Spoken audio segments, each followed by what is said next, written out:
श्रीमद् भगवद गीता यथारूप अध्याय 18 उपसंहार संन्यास की सिद्धि श्लोक 18 ज्ञानम ज्ञेयम परिज्ञाता त्रिविधा कर्म चोदना करणम कर्म करतेति त्रिविधा कर्म संग्रह।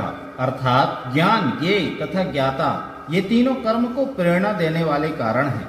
इंद्रियां या करण, कर्म तथा कर्ता ये तीनों कर्म के संगठक हैं। तात्पर्य दैनिक कार्य के लिए तीन प्रकार की प्रेरणाएं हैं, ज्ञान, ज्ञेय तथा ज्ञाता। कर्म का उपकरण या करण, स्वयं कर्म तथा कर्ता ये तीनों कर्म के संगठक कहलाते हैं।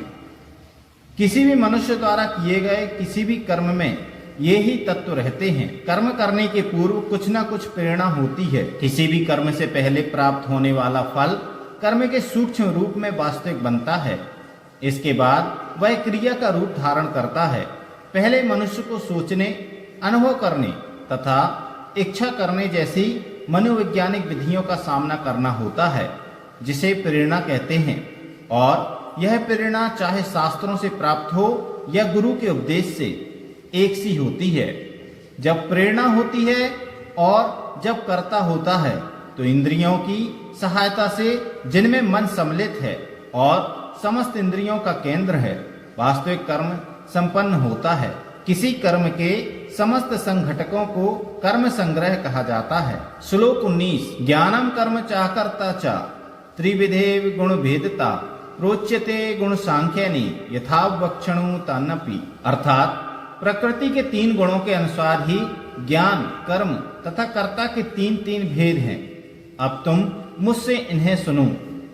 तात्पर्य 14वें अध्याय में प्रकृति के तीन गुणों का विस्तार से वर्णन हो चुका है।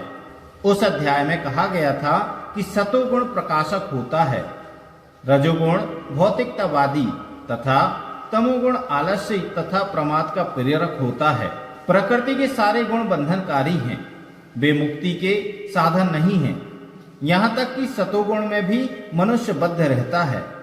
17वें अध्याय में विभिन्न प्रकार के मनुष्यों द्वारा विभिन्न गुणों में रहकर की जाने वाली विभिन्न प्रकार की पूजा का वर्णन किया गया। इस श्लोक में भगवान कहते हैं कि वे तीनों गुणों के अनुसार विभिन्न प्रकार के ज्ञान, कर्ता तथा कर्म के विषय में बताना चाहते हैं। श्लोक 20 सर्वभूतेषु येनेकं भावं व्ययमीक्षते अभिभक्तं विविक्तेषु तज्ज्ञानं विधि सात्विकम्।